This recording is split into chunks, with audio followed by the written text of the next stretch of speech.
Welcome to the Wander Women's Collective podcast. I'm your host, Gracie Hins, and today I am chatting with Anna Gibson. She is primarily known for her trail running. She just got fifth in the Golden Trail World Series this past year, but she is also a biker and a skier and just an overall enjoyer of being outside. She also just competed and got third in the Huffmaster bike race in California.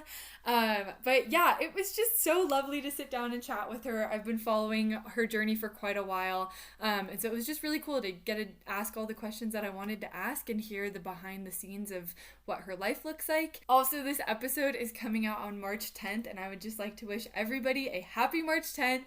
I think I described what March 10th means to me in this podcast, but it is Gracie's fun day. It's a holiday that I celebrate every single year, and it's a day that you need to go out and have and do something fun. So I hope that everybody has a stellar March 10th. I feel like this is the perfect episode to put out on March 10th. And without further ado, here is the episode. I am so psyched that you are here and tuning in. Well, yay. Well, once again, thank you so much for taking the time to do this. Do you want to just give a little bit of an introduction to who you are and what you spend your time doing? Sure. Yeah. My name is Anna Gibson. I am a professional runner, but I also do a lot of other things. So I think people sometimes see me as a professional runner, but they also see me in a lot of different lights depending on how they know me. So I ride bikes a lot. I ski a lot. I grew up in Jackson, Wyoming. So I was very fortunate as a kid to just have like the outdoors at my fingertips. And I had parents who were very like excited about getting my sister and I out into the mountains summer and winter. So I got exposure to a lot of things, which was really cool. And I've kind of chosen my favorites of those things to like dive deeper into. Um, but yeah, I'm 25 years old and actually just returned back to Jackson, even though I've lived a number of other places post college. So yeah, I'm excited to chat with you. Yay, me too. Okay, now I kind of just want to dive into it. Like, what were you doing while you were in California, and how long were you there for? Yeah, so I just moved back actually to Jackson a couple days ago. But I was out in California living in Mill Valley, which is just north of San Francisco, like 20 minutes north. And I was out there for a year. I It was very spontaneous. I like had finished grad school and had signed my pro contract with Brooks. And so I knew I was going to run, but I did not know where I was going to be living or like, kind of where the rest of my life was going to take me. And I was very fortunate that like my contract was able to be flexible. Like I could move literally anywhere I wanted to move. Hmm. Um, and I had considered a number of other locations. I'd gone to school in Seattle, so I was like, maybe I should just stay in Seattle. It's a great place. I love it there. You can do all the things. Had lots of friends to train with and everything, but ultimately I was just ready for a new adventure. And my boyfriend got a job in Berkeley, so he was moving out there. And I very spontaneously just decided that I was going to go to the Bay Area and try that out. Hmm. And I had watched a number of like films randomly, like the couple years before that were like about people riding bikes in the Marin Headlands and just like how that was one of the birthplaces of mountain biking. And it kind of had this lure to it. And I don't know, that's pretty much all I knew about that area. And I just decided that it was going to work for me and I wanted to try something totally different. Yeah, it seems stunning. And then also like I was watching all of your like Instagram reels of like biking in the Marin Headlands, and I just didn't even think about it. Like I don't know why it hadn't been on my like biking list, but it looks incredible. Yeah. Yeah, I mean it's crazy. It's so underrated. Like everyone knows about San Mhm. Francisco, but not everyone knows about like Mount Tam, which is just 20 minutes north, and it's where everyone in the city goes out to recreate. And Mhm. then there's also all these little communities all around the base of Mount Tam, and like Mill Valley is one of those. It's just literally in one of the canyons right at the bottom. And like I didn't know what it was before I moved there, honestly. But it's kind of like a little magical slice of paradise that like over the course of the year, obviously I just moved, so I've come to realize it's not like my place, but I have a really big appreciation for it and like it's somewhere that I'm going to continue to go back to because the running is amazing, the riding is amazing, like it's a really cool place. Mhm. So how long are you back in Jackson for? Or Well, indefinitely back in it's very Jackson? very to be determined. Okay. I'm back here for most of March and then I kind of start to race a bit and Mhm. so and I have like some other running commitments and things. So April I'm bouncing around a bit and then the end of May is kind of when my like main race season starts, so I'll be Mhm. traveling a lot. And I honestly don't know if I'm going to move somewhere else to train or if I'll stay in Jackson, or really like where I'm going after this. But I know I'm here for right now, and Jackson's just always been home. So it's like, it's one of those places, it's just like impossible for me to leave. I always leave and then I come back. Yeah, Yeah. it's cool to have somewhere that like doesn't really take effort to be yourself. Like it's just easy there. And I feel like the Bay Area was a big stretch for me. Like it was definitely out of my comfort zone and I like came to really appreciate it, but I also really struggled there. Like I socially it was hard and I just felt like there was a lot of stuff that I didn't really like relate with super hard with people. So What are some it was just examples of that? I mean I think the biggest example is just that like it is a place where all the young people work really hard and Hmm. like everyone has these like very high paying, very intense jobs. A lot of them are in tech. And I'm a full-time athlete. Like I coach a handful of people, but for the most part, like my day revolves around training and resting and like taking care of my body. And there's a lot of people there who like really prioritize training and like being outdoors as well, but it's very like I don't know, I just felt like I was spending my time really differently than people. And it was hard for me to like immediately connect with people because the times that they have to recreate are at 6:30 in the morning and I'm like Hmm. going at 11 and like maximizing the daylight hours and like it was just hard for me to like really meet up with people, whereas like in Jackson it's completely different because I feel like almost everyone, even if they are working a job that's like intense, they somehow find a way to like really make the outdoor activities like the centerpiece of their life. Like Hmm. it's very lifestyle first instead of career first. So, with all of the activities that you're doing, how you were saying at the beginning, figuring out what's the most fun and like how is it that you kind of like prioritize what you're, because running is the main thing, but then you also just did a bike race. How was that? Like, how did that get like looped into the mix? Yeah, I mean, I don't know, it's kind of crazy. So I like have different origins in all of these sports I do. I'd say like the main three are running, biking, and skiing. And like I honestly was biking and skiing before I was running. Like running kind of came into the picture like in middle school, and then I got like more serious about it in high school, and I ran collegiately, so that's when it like really became serious. But the entire time I've been running, like I've always been very multi-sport. Like I had definitely had pressures on me in college to like very much focus on just running, but I kind of like a little bit rebelled against those and was like, no, like I ski when I'm home on winter break. And so like you also kind of can't tell me I can't ski during the year when I'm at school because that just feels weird. Like and I just kind of did it and I kept performing well, like even with all those other things integrated, or I'd like go on some big bike ride and like might be tired the day after, but like ultimately I feel like it helped my training and like I think that showed in how I was performing. So it just kind of became this thing that like this was just accepted that like this was how I was going to follow my running path. And then when I went pro out of college, it was like, okay, I'm not signing a contract that forces me to give up my other sports because I know myself well at this point and I know that like this is good for me to like Hmm. to only run 4 days a week and to like mix in a bunch of other stuff and it's what makes me happy. It's where I find community. Like it's good for me like physiologically. And so I found a coach that supports that. I've like surrounded myself with people and training partners that support that. Like I've just very much chosen that for myself. And I kind of had to manifest it. And I also feel like I went rogue a little bit along the way to like make it happen. But here we are.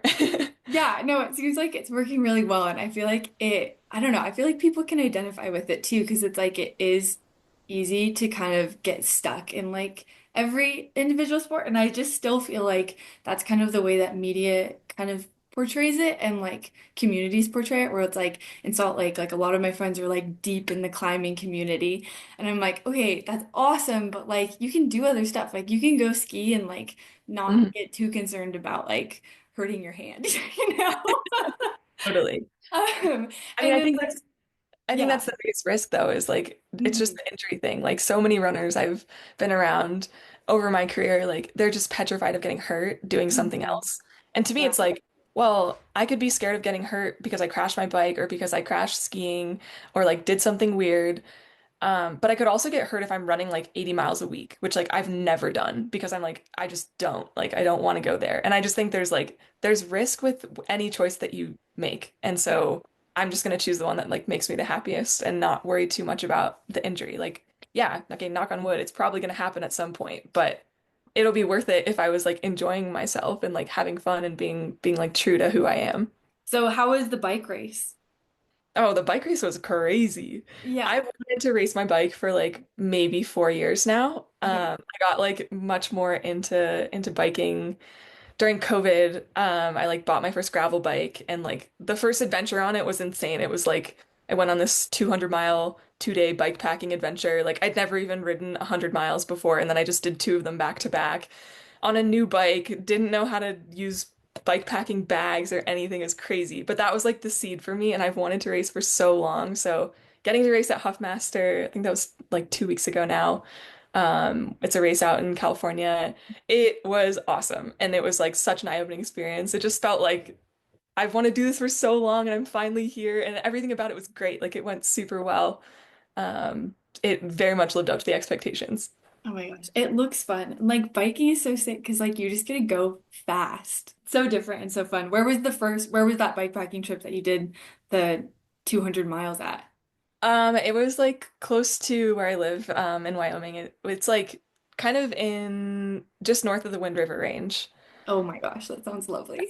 It's like the closest because the Wind River Range is like a wilderness area, so you can't Yeah. ride bikes there, but it's like there's a road that basically just like skirts right along the like wilderness boundary, and so you can ride like as close as you can. So it was around this like really remote area, but literally from the town of Jackson, which is super cool. So we like just rode from the house and did this massive loop.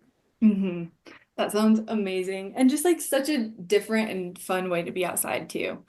Totally. And it's like also it was just so cool to be a beginner at something. Like I hmm hadn't taken on new sports like that very much. Like I grew up riding bikes, but I was never that into it. Like it was kind of just a thing that was like, yeah, you bring your bike when you go camping and it's like you kind of ride like a little, but I'd never been serious about it. And then like learning like I had to do a total deep dive on like how to carry camping gear on a bicycle. Like how do I even do this and like be efficient? What do I need? What do I not need? And like I mean, it was so hard on my bike too. Like I was just totally jerry-rigging things. Like I didn't even have the actual bags. So stuff was like we'd be going down like a really rough descent and bags would be like flying off my bike. Like I learned so much on that trip. And now I'm like, I think my systems are a little bit more dialed, but like every time I'm still learning something. It's just one of those sports. Was it also are you like a super competitive person? Like, was it something that when you were like, okay, I'm like super interested in this, you were like, I'm gonna go all in? Oh yeah. I mean, I'm so competitive. Like I think like when I'm with people, like you might not pick up on that, but like with myself, I'm like, "Oh my gosh, I want to like be good at this. I want to figure this out." And it's like I take it as a personal challenge. Like I mean, I Yeah. finished that bikepacking trip and I was like, "Time for me to learn how to race the Tour Divide. Like I want to ride across the United States." Like who do I think I am to believe that I could do that or should do that when I'm like I literally just went on my first bikepacking trip ever. But I don't know, it's just how my brain works. Yeah, but also like, why not? Why not get Why not? excited about it? Yeah. Yeah. Yeah. And sometimes it's those crazy ideas too that like, I don't know. Sometimes you end up just doing them at one point. Yeah. No, sometimes they actually happen. It's crazy. Yeah, yeah. So, okay, when you were how did you end up at UW? I feel like I know like a little bit of your story because you were at Brown. I think I was listening to your Free Trail podcast and I was like, wow, this is so fun getting to hear some of your background from that too. But yeah, how did you kind of like end up like picking Seattle area? Yeah. So as you said, I graduated high school. I went to Brown and Yeah. I was on the cross country and track teams there, but I got hurt 2 weeks into my freshman year, which like really just Oh, defined my entire experience there. Like I'd never had a serious injury in high school. Like running was just my thing. It was my identity. And I showed up at this school all the way across the country which at the time was like what I wanted. I wanted a big change because I grew up in a small town and I was like, like, yeah, just get me as far from this experience as possible and like go learn some things. And oh my gosh, I learned so much. I like really struggled there. I think I met some amazing friends that like are still people who are close in my life, but I and I love school. School was great, but I just really struggled not having running and also like being on the East Coast, like I learned that the recreation is very different, the public land access is very different, and Yeah. I really, really missed the West. Like I missed that I could just like drive my car out on some dirt road and camp wherever I wanted, and that it was easy to find people to go do things with. Like, I don't know, I felt like a fish out of water, and I tried it. I was there for a year and a half, and I just was like progressively more and more unhappy as it went on. So I actually like I took a leave of absence because I also was like still dealing with this foot injury that I had.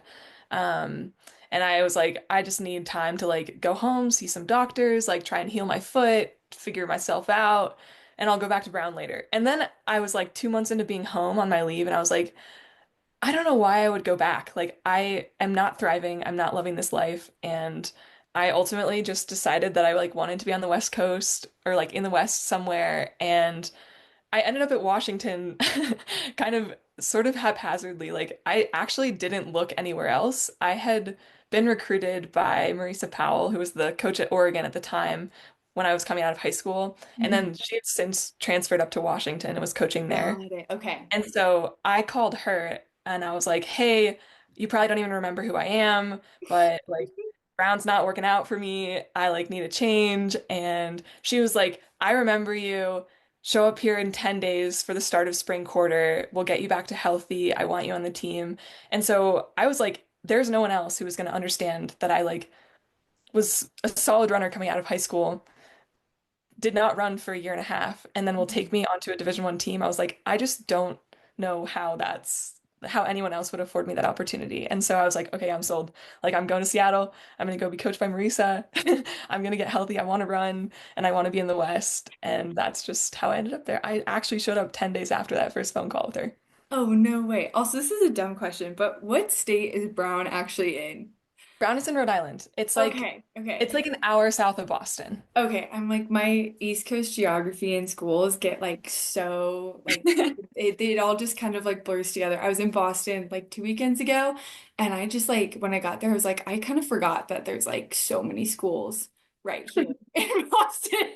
I was There like, truly yeah, are. like right here. So yeah, yeah. But You're not the only one. There's so many people who are like, wait, Brown? They're like, that's an Ivy League, right? I'm like, yeah. No one like it's like the underrated Ivy League. Like nobody knows where it totally. is. Nobody Mhm. knows much about it. They're like, and then their next question is, wait, they don't even give out grades there, do they? Because if you fail a class, it doesn't go on your transcript. It just disappears. They do give out grades like A, B, C, but beyond a C, there's no, it's like as if nothing ever happened. Wait, how does that work? I I have no idea. I don't know how they're allowed to do that, but that's how, I mean, I don't know, maybe it's even changed by now, but that's how it was when I was there. That's wild. Yeah, I had no idea about that. Yeah. Yeah, crazy.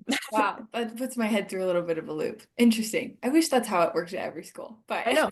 You like can't fail basically. Like, I yeah. mean, if you failed enough classes that then you have to graduate in 4 years there. So like you would get kicked out essentially, like if you failed too many and didn't get any credits for them. But Interesting. Yeah.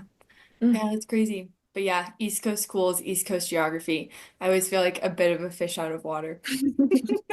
It was actually funny on this last trip too. Then I went down to New York and I was like, I really want to take the train from Boston to New York and got like so excited about this like 4 hour train ride because then I was like, I can look at Google Maps the whole time and like look out the window and like actually figure out how this all connects. Oh my gosh, that is something that the East Coast has so dialed is the It train. is. Like I Mhm. didn't have a car while I was out there and I got around like a fair amount just riding the train. And the fact that you can take a bike on the train and then like just show up in some city and like ride your bike around, I really enjoyed doing that. Like so random and cool. That's something you cannot do really anywhere in the West. No, no, not at all. And like it's honestly even funny being in Salt Lake. My house is like right at the base of Grandeur, so I can just like go from my house to like the trail and like do my little 12-mile loop and then like hit the grocery store on my way back. And I'm like, oh my gosh, I don't have to leave my house all day if I don't want to. Which like I love being in my car and I love driving. Like I feel like there is something so lovely about that, especially like when you're moving, and then you have like you just like hop in your car and you're like, yep, this is just like everything I am and everything that I have. I But weirdly love that. yeah, it's such a good feeling because it's like a good reflective thing. But then, like, if you can avoid being in your car just on your day to day and like get to everything that you need in walking distance, it's amazing. It's like I was like, it's my like little European life in like Salt Lake City. Never knew Yeah, you could do that. Yeah. yeah, Salt Lake is sweet. That's cool that you live at the base of Grandeur. I really want to run it. I've never been up. It's lovely. It was actually funny. I like lived here last, or when I was here last winter too, I was over closer to like Popperton Park, like downtown area. And so I would kind of do the same thing because I could like walk to the coffee shop down the street and then like go do the Popperton Park loop. And so I never ended up doing it because I was like, oh, like I'd have to drive like 20 minutes away. And then this year I'm just like every day I'm like, oh, I can just like bop up there. So yeah. Perfect. Good spots. Okay, so track. So then you were running track and then you decided to go pro with track and trail, which is just such a sick move because also did like you know anybody else that was going both track and trail when you were like, I'm gonna do both of these at the same time after school? I mean, I think that like Grayson Murphy was a huge influencer in that space. Like she was everyone's image. Like I was I had kind of like started to enter this process. It was like telling friends this is what I wanted to do. It was like, I don't know if it's gonna work out, but like this is what I want. And then I like had talked to a couple of agents and I was like, hey, I want to go pro in track and trail. Like, what do you think? Trying to figure out who I should work with. And I had a couple conversations with brands, and everyone's first response was like, oh, like Grayson. And I was like, Mhm. yeah, kind of like Grayson. Like Yeah. he's like the one person who came to everyone's minds that had done this. And there had been other people who like had gone from a successful track career into the mountains, Hmm. but they weren't like simultaneous. They weren't happening at the exact same time. And so yeah, it definitely was like a bit of an interesting conversation. And like some places I was like, this is an absolute dead end. Like I had a couple of conversations with brands where it was like, this is just not an option. Like they're not set up for this. Mainly, like they might think it's cool. They might be like interested, Hmm. but they wanted to put me in a bucket or they're like, well, we have two different pools of money to like bring on athletes. Like there's the track budget and there's the trail budget, and it's two different team managers, like two different budgets of money. They're like, we don't even know what we would do with you really. And Hmm. so like Brooks was like the one brand where they like didn't even question it. And like I think I ultimately did get put into a bucket, but not in terms of how they treat me, just in terms of like there isn't really a system for this at most large shoe companies. And so they had to figure out like, okay, where does the money come from internally? Like who is your point of contact internally? Like, are you coming to team camps with the trail team? Are you coming to team camps with Hmm. the Yeah. track athletes? Like, what are you basically? Like, but they did that for their own sake and not for like anything that would affect me that dramatically. And then you competed, you're not doing track this year, right? I'm not doing track this year, which is crazy. It's like my first year not doing track. How do you feel Um, about that? it feels kind of crazy. Like it's definitely interesting starting to watch people compete in track. Like last winter, I did not race indoor track, so I wasn't racing this time of year anyways. So that's been like kind of normal to watch, I guess. Like I watched indoor track last year and then I started racing at the end of March. So I think it's gonna start to feel weird once outdoor season happens. But I've been having a lot of fun. Like the bike race was sweet. That's something I would have not been able to do if I was training for track. Like Hmm. the training's just different. Like for a 4 hour bike race, 4.5 hour bike race versus like a 4 minute 1500 race. So it's Yeah. been a fun experience. Like I think at some point I'm gonna like really miss it, but I'm excited to see like what my year looks like without that track specificity and like with more of an emphasis on like the bigger training volume now and a little bit less intensity and less racing early in the year. Got it. Yeah. Well, and what does your year kind of look like? Because I know you're saying or not track, trail is going to start like what were you saying? Like April, May? Mhm. The Yeah. middle, yeah, yeah. Well, yeah, I mean, every year for me has looked, well, I think last year and this year are gonna look pretty different. So like Mhm. last year I did like my off season was over the winter and then I started racing at the end of March. I raced outdoor track from March until June, and then from June till October I raced trail. And Mhm. so I mixed them a little bit. Like I was doing some trail training during the track season. Like all my easy runs were in like yeah on Mount Tam and like in the trails there, and then I like did overlap a little bit of racing as well, which was kind of a crazy decision to make, but it was awesome. I loved it. And Yeah, I mean, it was just like one thing to the next, but I entered the Yeah. trail season like not having run much volume because I was like in this track build focusing on the 1500. And so I jumped from like racing for 4 minutes up to racing for 3 hours. And it was like, that just Oh my felt like a gosh. really big transition to make. Yeah. And so this year, what I want to do is I'm also taking my off season now, like not racing, but just training. And then I want to like just start sprinkling in like I want to do a couple more bike races and I want to do some like early season trail races and then really start racing like the end of May. So it'll be a little bit Mhm. later. And then I'll just race trail like May through October again or November and then start the whole Yeah. thing over again. And That's who knows what so next year's gonna look like? They're always different. Yeah. Well, I'm like, that just sounds so fun though. Like that sounds like a really fun summer and like going into fall season. Yeah. Yeah, totally. And like, I mean, I think a big thing for me too is just the love for skiing in winter. Like, I have spent like quite a bit of this winter out in California, so I've had like, the mild warm weather training and everything. But if I was preparing for track season, like I wouldn't get to ski at all. And I've like been able to be home here in Jackson and like I skied over the holidays, December and January, and then like now I'm back for March and I get to ski a bunch. And like I think it's just more conducive to trail training than it is for track training. So it's kind of this like other like love that I have that like I'm getting to like put a little bit of energy into now that like I've really sacrificed. Like I sacrificed a lot of ski time and just like things I wanted to do skiing for track when I was in college. And Yeah. now that I have control over my own schedule, it's like, okay, like I do want more skiing and like it's just important to me. So Yeah. So yeah. what elements of skiing is it that you've like missed? Also, your like 10 times up Mount Glory thing. Okay, that's what I'm talking about with like things I've sacrificed. Yes. I was like, that looks epic. I was like, that's just like such a fun idea. Like, what was the idea behind that? Well, okay, so I guess I'll just start with people who, like, for people who are listening who don't know what Glory is. It's basically like the local test piece in the winter Mhm. in Jackson. Like, it's this mountain at the top of Teton Pass. So you drive up and you park in the parking lot at the summit, and then there's a boot pack that it takes like 45 minutes if you're going easy, generally for like the average person. I feel like 45 minutes to an hour. Um, and it's basically like I think it's like 0.73 or something of a mile. It's like quite short, but it's like 1,700 feet of vert. And Oh so my it's a gosh. bit of a grind. It just goes Yeah. straight up. And then you just ski back down to the car, and there's a bunch of different runs you can take off of it. But I've always done like two glories or three glories in a day, and it's like that's solid. Like that's kind of a lot of vert, and it's like a Mhm. good workout.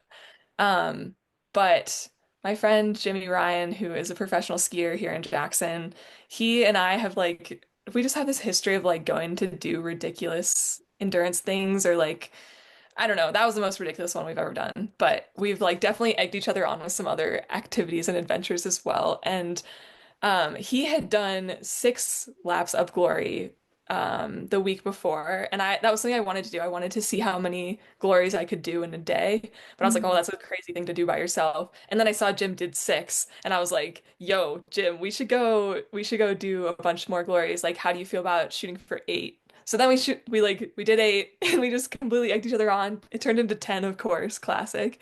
I mean, that's a Um, like good rounding out number too. Great. It was, Yeah. yeah. And like, honestly, then I was like, we finished 10. I was like, dang it, we're at like, I think it was like 18,700 feet of vert or something. And it was like 11 and a half hours. And I was like, well, one, we should make it 12 hours. And also two, I wish we broke 20,000. Like, it just was addicting. It was like, you just wanted more. Like, I just wanted to Yeah. keep going and not stop. Yeah.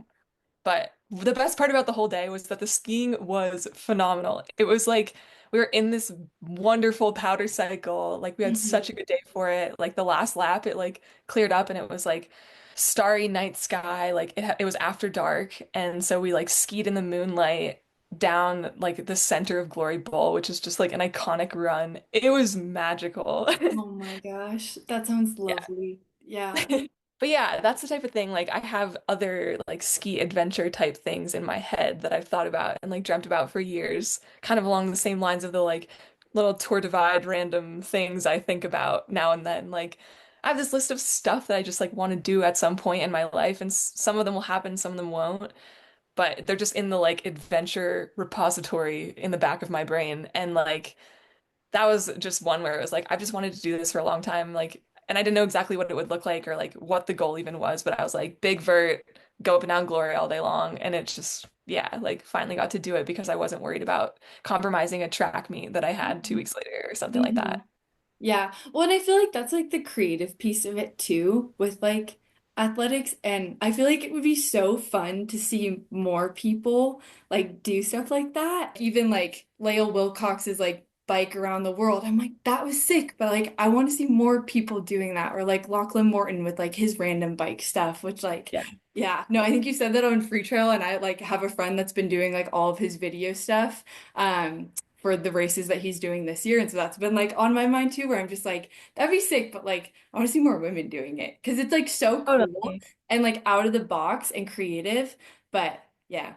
Yeah, and I also, I mean, I think there's something totally to that. Like I think there are less women like yeah, kind of like doing these like crazy like creative things and Hmm. taking their like sports in different directions. But I also think it just like varies a lot by sport. Like you see a Totally. lot more like creativity and adventure in yeah, in cycling. Like I think that there's a lot of people who have like I mean Lachlan's a huge example of like he really has revolutionized that sport. Like he stood up to some brands and sponsors and was like, "No, I'm going to do it this way and you're either going to work Yeah. with me or you're not." Like and I Mhm. think that like he changed a lot, but he also was in a space where like there was more ability to do that. Like I think and then like yeah, skiing, it's always been really creative. Like that is what it is. Like yeah, Mhm. I mean there's also racing, which I think is like more structured, but there's like people who are like professional like big mountain skiers or freeride skiers or like ski mountaineers. They're always doing creative stuff. That's like Totally. what Yeah. it is. And I Yeah. think like I was just living in this world like in collegiate track and cross country, like it's not creative. Like No. it's Yeah. the training might be individualized to the person, but like the race schedule is absolutely not individualized. And like the path for success isn't that individualized. Like it's very clear what you have to do to like get to the top in that sport. And Hmm. I've taken a lot of inspiration from like, yeah, the people that you just mentioned and like people who are just like taking different paths through their sport and like people who are doing things that are creative and that are different in other outdoor sports because I think it's like running kind of lacked that for a while. Like there wasn't that much creativity and I think there's a lot to learn from like yeah, other outdoor athletes like doing other sports in Hmm. really cool ways. Yeah. Well, and like you can, yeah, drawing inspiration from the other sports too, and like, yeah, being involved in all of them as well. And like for you, like being like such a multi-sport athlete too, like it's cool to see all of it like coming together. Okay, you also did Mount Tam, which I'm like, that's kind of like almost similar to the Mount Glory thing, where it's like this backyard adventure. And you did the FKT on it too. So like, how long had you thought about doing that one?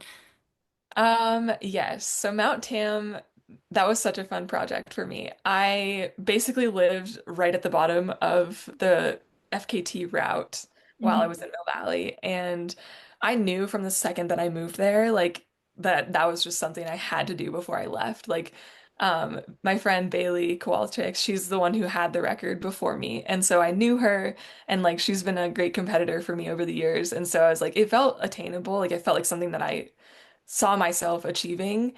And so it was like, yeah, like I'm getting that. And I just had this like confidence, I guess, like internally that that was like something that I wanted to achieve while I was out there. Hmm. And literally the house that my boyfriend and I rented sight unseen, like it had this beautiful view of Mount Tam, like from the couch. It was Oh my pretty God. much all you could see from the house was like Yeah. just Mount Tam, like through the windows. And so every day I'd wake up and I'd like drink my coffee and I'd have to stare at this mountain. And like, I was just like, I just have to. Like, it's not optional. Like, I have to go get this record. And so I tried it actually, like during my track build ahead of the Olympic trials last year, I like 2 times I went out and I tried to run hard at Mount Tam for the record. And they were both like workouts. Like I didn't like fully give it absolutely everything I had, but I was like, I worked hard. Like I did try in the first 2 attempts and like I fell short both of them. The second time I did it, I fell short by like 25 seconds or something. And then it became this like thing that I was like, okay, now I have to focus on my trail season. And Hmm. like things got crazy and I was traveling a bunch. And so I didn't get to try it again until like November or December. I actually can't even remember when I did that. I think it was early December. Um, and at that point it had become like, okay, I want to like do a project with this. Like, and yeah, like with Brooks, we kind of like made this media project and Free Trail got on board and helped produce it. And so any of the media that you've seen from that was like, yeah, the Free Trail Brooks collab. And yeah, it honestly ended up being way more fun that I had people out in the mountain and there was like Yeah. something that came out of it, like something to share and show for like the experience that I had had. Like I ended up being really glad that I didn't get it the first two times and that it was like something I actually had to work for and like that I got to share as like this like little media project. Yeah, it looked cool. And I was like, once again, just like fun idea and like telling the story around it too, which is just super fun and cool. What do you feel like have been some big takeaways from like this last year of racing and training and like dealing with traveling and figuring out home? And I don't know, I feel like it all kind of works together and life is constantly a puzzle of like what's working and what's not working and how can I make it better for next year? That's so true. And I mean like such a salient topic for me like right in this moment. I'm like my life feels so chaotic. Like I have no idea what I'm doing like a month from now and that feels kind of reckless. And I feel like a year ago I would have said that like not having any idea what I'm doing is like sacrificing my running career and like, oh, how am I ever going to be successful if I don't know where I'm going or what I'm doing? And I'm kind of in this place where I'm like, well, I felt like that before I moved to California. And then I moved to California where I knew hardly anyone and I made friends. I made like, yeah, great training partners and like had a bunch of fun adventures and I like went through a lot last year and somehow like managed to still perform the best I ever have and like have so much fun and travel all these crazy places. And Yeah. it's just like, okay, I have gone through life now not knowing what I'm doing and it's been fine. So if I don't know what I'm doing right now, it's probably still going to be fine. Like I'm going to figure it out. Mhm. And um yeah, I think it's just like I've just learned that you have to just have faith in the process and like for me, I just have to prioritize like the training. Like I can't get lost in the question of like what's happening, where am I going, who do I want to be, what do I want to be like. Yeah. It's I have to just focus on like, okay, every day is an opportunity to like take a step forward. Like, yeah, just like prioritizing like, okay, maybe I have other things to do or I have to figure out where I'm going, but like the most important thing for me today is to like go do this running workout and to like get done what I need to get done in terms of the training and like, yeah, just prioritize that above all else and Mhm. kind of keep things rolling forward. Yeah, focus on what you can do every day rather Yeah. than like get worried about what's going on in the future. And I feel like nobody ever really knows what they're doing, which then Mhm. I just keep telling myself and I'm like, right, that's actually really comforting because like I mean, Yeah. unless you're like going to med school and know what the next 15 years of your life is going to look like, but even in that, like there's still so many questions. So yeah, so many questions and like yeah, I mean, I think it's just that's probably something that's relatable for everyone is like you just have to figure out like as my coach says, it's like you just stack a brick every day. Like figure out what that brick is that you can stack and it's like it might not even be that significant. It might be like I'm gonna clean my house. Like I don't know. But if you're gonna clean your house today and that's gonna make you feel better tomorrow, like that's a step forward and just doing whatever it is that like you can do to be going forward is good. How do you do with, because are you going to have kind of like home base in Jackson right now? So how do you kind of feel about like, okay, home base is in Jackson, but also like not, because are you at your parents right now? Or is Mhm. it, yeah, yeah. Which I feel like it's always like for me, this like weird conundrum of like, it's so nice to have a house, but then I'm also like, it doesn't make any sense to have a house. And then going back and forth of like, but do I want to have roots in like one spot like for a whole year, or do I want to like be able to be everywhere? So I don't know. I feel like I constantly go back and forth with that. And I also feel like it very much so shifts throughout the year where I'm like, okay, I know that like for me, it's important to have more of like my own space and house like in the winter time, but then also like going into spring and summer with like work and travel and fun. It's just like I never end up being in my house. And then like I start to move back into fall and I'm like, okay, it's nice to have my own space again. But I don't know. I feel like always like something that's like in the back of my head that I'm like, okay, I can't let that like overwhelm me, but it's always Really. Yeah, no, I mean similar to you, like I feel like I go in waves. Like I've had waves where I'm like, nah, I can just be a nomad. Like I can like yeah, live with my parents, like see my family for a while, and then like I can be on the road, I can travel, I can go to these events, like I can go to training camps, I can stay here longer for vacation, whatever. Like I just find Mhm. ways to like make it work. And I'm like happy, content, like I wouldn't want it any other way in those phases. And then I go through other phases where I like very strongly want my own space and I want my own house, and I'm like no, I like need this. Like when I moved to Mill Valley with my boyfriend Ren, like I was like, I need my own house. Like I need to like live somewhere and like have my own Yes. space. And like before that, we had spent a bunch of time like with my family and with his family, Mhm. and I had been traveling a ton, and I just felt like my stuff was like everywhere. And I was like, I'm not settled. Like, so I totally get that. Like I go through serious waves with like wanting to be a nomad and leaning into that life, and then like wanting to be like a total homebody, like and have my own space. It's Yeah. tough decisions. It's a tough balance, but it's good. And I feel like leaning into it in the phases that you need to lean into it. But then also like every like 3 to 4 months, I'm like, oh my gosh, like what am I doing again? Totally. And then you go back to like, okay, what's the brick that I can stack today? And then it's all fine. Yeah. Yeah, Yeah. exactly. And like ultimately I'm like, wow, I just feel really grateful. Like I'm fortunate that like I can come back and I can see my family, and like I'm fortunate that like I don't know, like I'm able to like afford to like have my own place if I want, and that like ultimately I'm just like I try to just reframe it always. I'm like this is like such a privilege to be in a position where like I can't figure out which of these options is better for me, and both of them are great. Like I really can't go wrong. Yeah. Yeah. Yeah. All good things. Do you have any places that you're really, or races that you're super excited for this year, or places that you're super excited to go, or bike packing trips that are in the works? Um I mean, I have like all kinds of random things that are sort of in the works. One of my closest friends just got into med school and she's going to start in July. So, biggest thing that's in the works right now is just trying to figure out a time to go on a trip together before then. So, we have no idea where we're going or what we're doing, but I would like to incorporate some type of like actual vacation adventure. Mm. And looking forward to that sometime this spring. And then I'm going to race at Zagama, which I'm really excited about. It's in Spain and it's like a mountain marathon. So it's 42K, which is like the longest I will have like raced. Um, Hmm.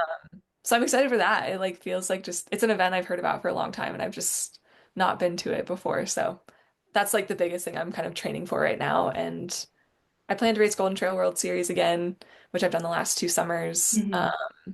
That's always really fun and like such a community. Like I've just gotten to know people from all over the world through that, and it's like just friends I look forward to seeing at events. Um, and I definitely want to bike race a bit more, so I'm looking forward to that, but I don't know like what events I'm going to exactly, or like what that's gonna look like. Hmm. How does Golden, I feel like I kind of understand how Golden Trail works, but like I would love to hear a little bit of it about it from you because it feels like like you have so many different events and then at the end you Yeah. have the World Series one. Yeah, so Golden Trail is interesting. Like it like has changed the structure a little bit like every single Mhm. year. They just kind of like keep refining it and making it different. But basically like they announce a calendar and there's like this coming year there's 8 events that you can choose from. So there's like 2 events in Mhm. Asia, then there's like a series like 2 events, one in Spain and one in Italy, and then there's like an event in the US, an event in Mexico, and then 2 back in Europe again, and then there's a final. And so they take the like your best races and like you get awarded points every time Mhm. you race. And so then like there's this like cumulative point total. So just the better you do, they count 3 races, so it's like the best 3 results that you have. Um, Okay, got go it. into like yeah, Yeah. ranking everyone. And then you race to the final, and the final is like worth double as many points, or like it's like a different the last 2 years it's been different, but the final is worth more points. And so like it really encourages everyone to show up and to like compete there as well. And Hmm. yeah, it's really fun because like also all the events are different. They're all sub ultra. So like the mountain marathon is like the longest distance. And it kind of like they're all very different. Like some of them are at altitude, some of them are technical, some of them are super fast. And so like it becomes this strategy of choosing which races you think you'll do best at or which ones you want to Got go it. to. Yeah. Yeah. Yeah, no, it seems fun and it just seems like such a cool community thing too. And I feel like it's also just like so fun to follow too, because it's like you're seeing the same people racing almost not every race, but almost all the races. So yeah, it seems like super, super cool. Yeah, it's been really fun. It's been a cool experience. Like there's definitely stuff about it where it's like, okay, you can tell this sport is like kind of still in its beginnings, that like some Hmm. ultra trail racing is like not, I don't know. There's like things that they're still working out kinks with, but for the most part, it's like such a cool experience, and like it's really cool to just kind of get to know the same people throughout the season and like have a deeper connection with the people that you're competing against. And like when Hmm. we go places, suddenly it's like you know who's like if you're in Italy, you know like all the Italians, and like you're kind of having an experience of like their home and like their culture and stuff, and like they're Yeah. sharing it with you on a more personal level than if I just like flew over to Europe on my own and just didn't know anybody and jumped into a random event. Yeah.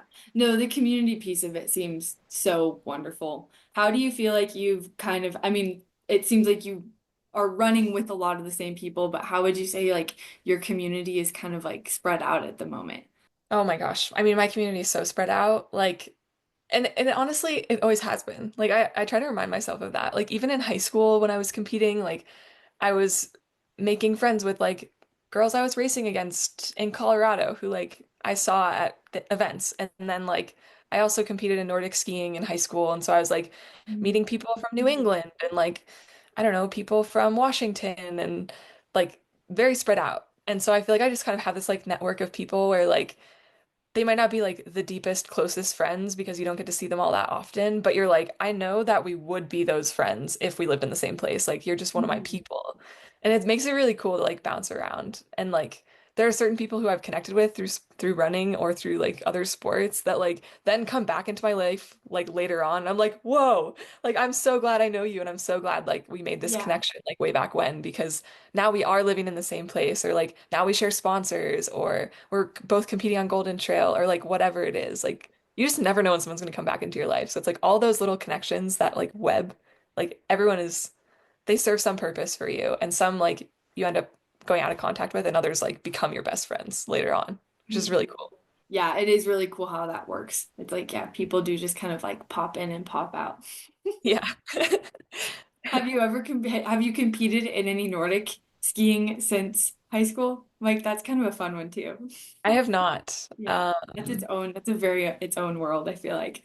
It is. I mean, there's like, yeah, Nordic is an interesting one for me. Like, I did coach for a couple of years, like after high school, and really enjoyed that. Like, still kind of having like touch with that sport, but I haven't, and I like still ski sometimes, but I just haven't like raced. Maybe I will. I don't know. Not ruling it out as an option. You never know. It might come back into your life. It might. Might be the next fun thing. It might be. Yeah. And then that led me to, I did try skimo because everyone was like poking me, like, you're an endurance athlete, you're a skier, like, do skimo. And I raced once and I really enjoyed it, but I didn't enjoy it as much as I thought I would. So then I was like, okay, I'm not gonna like derail all of my other activities in order to chase this. That makes sense. And I feel like it's still, I mean, like it is really popular, but I also feel like in the US, it's something that's still kind of like a bit in its infancy. I don't know. I feel Oh, like there's been some really cool schema races like up near like Seattle that I've seen that are like really, I don't know if you've seen the like Mount Baker one. That yeah. is like so sick. I'm like, okay, Yeah, that's something that's really cool, but I feel like it's also sick because it's like on a volcano and like the setting is what's kind of like totally. prompting its coolness. So yeah. And I Yeah. think, yeah, I feel like, how do you feel like I mean, I feel like I kind of know the answer to this, especially like growing up in Jackson, but like, how do you feel like your environment like prompts your training and excitement towards the activities that you're doing? Oh, I mean, Just like, massively. yeah. Like, I mean, I would say that's probably like the biggest reason why I just left Mill Valley. Like, Mhm. I I feel like I'm especially the type of person where I need to like have people around me who are doing like much crazier things. Like I find that very inspiring, like seeing Yeah. athletes do things where I'm like, wow, that's crazy. I'm not sure I could do that, or like I could not do that. Um, and I think I have that all the time in Jackson. Like this place is like a mecca for like insane athletes, and like they're all like, I mean, honestly, I'm like there aren't that many like professional runners here. Like it's all like Yeah. professionals in other spaces, or people who are just like these crazy like grassroots athletes that like no one's ever heard of, that are just like doing crazy activities and adventures. And I love that. Like I love being around people who just like do stuff that like kind of stretch my brain and make me think more creatively, even if it might be like something that has no relation to like the way I train or the way I compete or the way I do anything. It just like helps me like feel that like energy and like the desire to like train hard and um yeah, I miss that in the Bay Area a lot. Like there's definitely people there who are doing cool stuff, but I kind of felt like I was like the crazy friend a little bit where I was like the one who was doing those things and like Mhm. I don't know. I think people are striving for other things there a lot of their time. And so I just miss the energy in Jackson Mhm. and other mountain towns.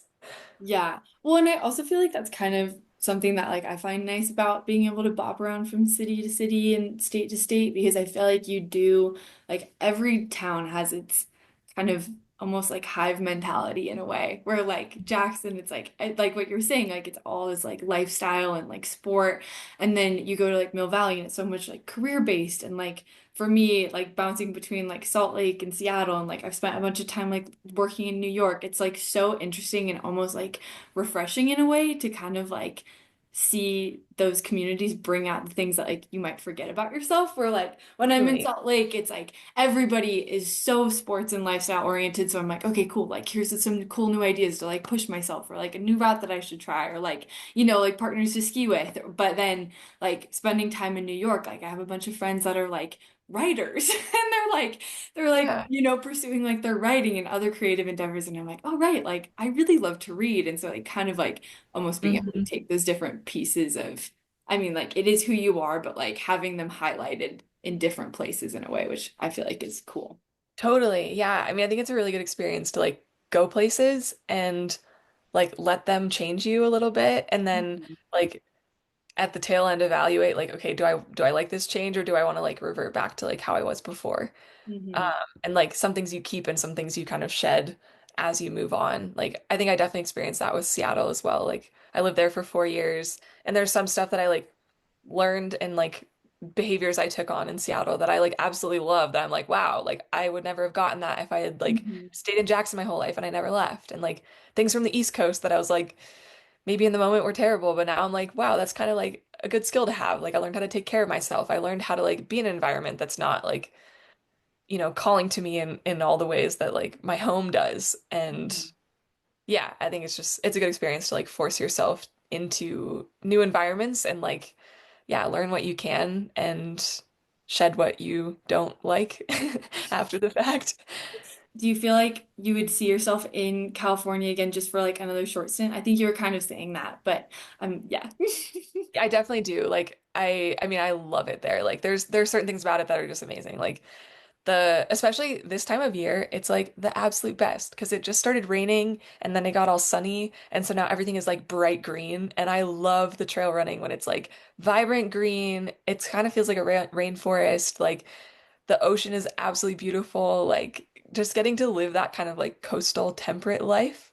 Like I love that. And I think a challenge that like a lot of mountain runners have is like what to do with their winter months and like how to get through it. And like, do I Mhm. stick it out in this mountain town where it's like Mhm. great for training in the summer, kind of hard in the winter, or do I like go do training camps in the winter? Like people like struggle with that. I'm like, this is like a everyone doing what I'm doing is like struggling with that decision, I guess, or like or they decide to do skimo or like do another winter sport. Mhm. And I can totally see myself like in the future like getting a little reprieve from whatever like wintry mountain place I'm living in, like going to California and training there because now I have great friends there and like have total lay of the land with like the trails and just like it'd be so easy for me to pop in and I would really enjoy it. Yeah, like it's like a little second home at this point. Yeah, totally. Like, but it's like a training camp home. Yeah. Yeah. Training camp, summer, home in the wintertime. Yeah, exactly. And my sister actually also happened to move to the Bay Area Oh, right no after, way. which is crazy. So she ended up going to grad school at Berkeley. And so she's there and she's living in Mhm. San Francisco and that was like a total highlight of my time. And like I don't know if she'll stay or not. If she does Yeah. stay, it's like the best excuse ever for me to like go out there and visit her and train and kind of live that life like part-time and I just yeah, just not be there full time. Yeah. Are you and your sister pretty close? We're super close. Yeah, like I feel like we went through phases like growing up where we like weren't as close, but now like it seems like as soon as we like left the house and kind of like fledged into our own like Mhm. sort of adult lives, like we got a lot closer and just stay a lot in touch. And like this past year has been such a cool experience. Like I had no idea how much fun it would be like living in the same city as my sister. Like we've spent time in Jackson together, but it was like really cool to be somewhere else and like watch her kind of like grow into her career like through grad school and like meet all of her friends there and then like share some friends and just like we were kind of a part of different communities in the Bay Area. So it was cool to like just experience it through her eyes as well. And I think Mhm. she like experienced it through mine too. So that was cool. Oh, that's fun. Yeah, it's like the best thing ever when you can be in the same city as your sister. Totally. Yeah. Yeah. And there, I mean, I don't know, there was also just like a lot of hard times this past year and like getting to be in the same place as her was like just a person that I could spend time with that I didn't feel like I had to like put on a face for or like try. I just was like we could literally just like hang out and not talk and like just having somebody like that nearby. It's just kind of unmatched. Yeah, like have your sister like make you pasta. That's like Totally. Totally. that's like That's my like that love like language. that's like it's like you read my mind. There's like one specific memory where like Yeah. I'd had a really hard week and like I went over to her house and like she had just gotten an instant pot and she like made me this like amazing chicken pasta thing and like oh my God, it was so good and it just like lifted my spirits so much. Like yeah, Mhm. the pasta sits with your sisters. Just you just can't beat it. I don't know. Okay, we are at 12:04. So, I don't know, do you have any other topics that you're excited and want to chat about or share about with people?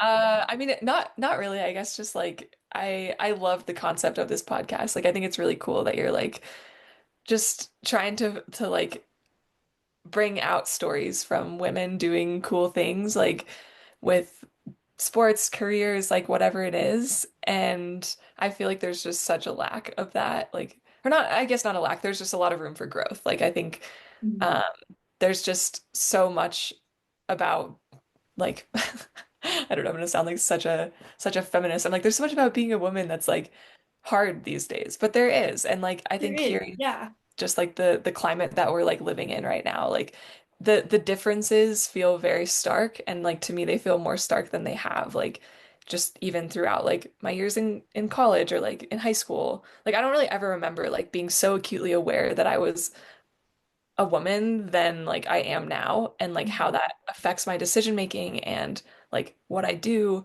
and it's I mean it's everything. It's like even just being a nomad, like how that how being a woman like factors into that. It's like I have to be careful about like where I go and who I like communicate with and like all these things and it's just you're constantly just making decisions that are guided by your identity and so I think it's really cool to like yeah to have this podcast and like be celebrating what other women are doing that's like really cool and like it's just motivating to hear stories so you're Yeah. doing good work. I appreciate it. Well, thank you so much. That means a lot. It's good to hear those things and especially like trying to figure out like where to take it next too. Because I'm like, I do feel like it's almost like the more you think about something too, the more you're like, oh my gosh, I want to do this. And just trying to figure out a way to do it with like justice and integrity and also like figure out like, okay, like where is the need? And I do feel like there is still such a need of like figuring out how to share women's stories and like a way that you can do it that like reaches a bigger crowd. And like I feel like you have like your running podcasts and your biking podcasts and like all of these other like kind of specific podcasts, but just trying to figure out like, okay, like I feel like we all care about these stories and like being able to share it in a way that can reach people. So yeah. Totally. Yeah. And like, I mean, sometimes also like the biggest inspiration, like we were kind of talking about earlier, like sometimes the biggest inspirations come from things that are totally unrelated to your own life, where like Mhm. I might be hearing a story about somebody who you talked to about, like, I don't know, scuba diving or something. I'm like, I've never been scuba diving. I don't have any desire to Yeah. go scuba diving, but like, this is like, I don't know, maybe there's some little like theme that is applicable. Like, it's cool to hear stories from like things that you might never have thought about that Mhm. like there's something to it that's like relatable or inspiring or interesting for you. Yeah, yeah. Well, do you have any piece of advice to leave people on today? Stack the bricks. Just figure That- out some brick and stack it. I think that's perfect advice. Don't get too caught up in the big picture. Figure out what you can do every day. Yeah, Yeah, great. exactly. Well, I'll end our recording there. Thank you so much for listening to the podcast. I hope that you enjoyed this story. It was such a pleasure to chat with Anna. She's just a wonderful gem of a human being. If you like the podcast, give it a thumbs up on Spotify or wherever it is that you're listening to it.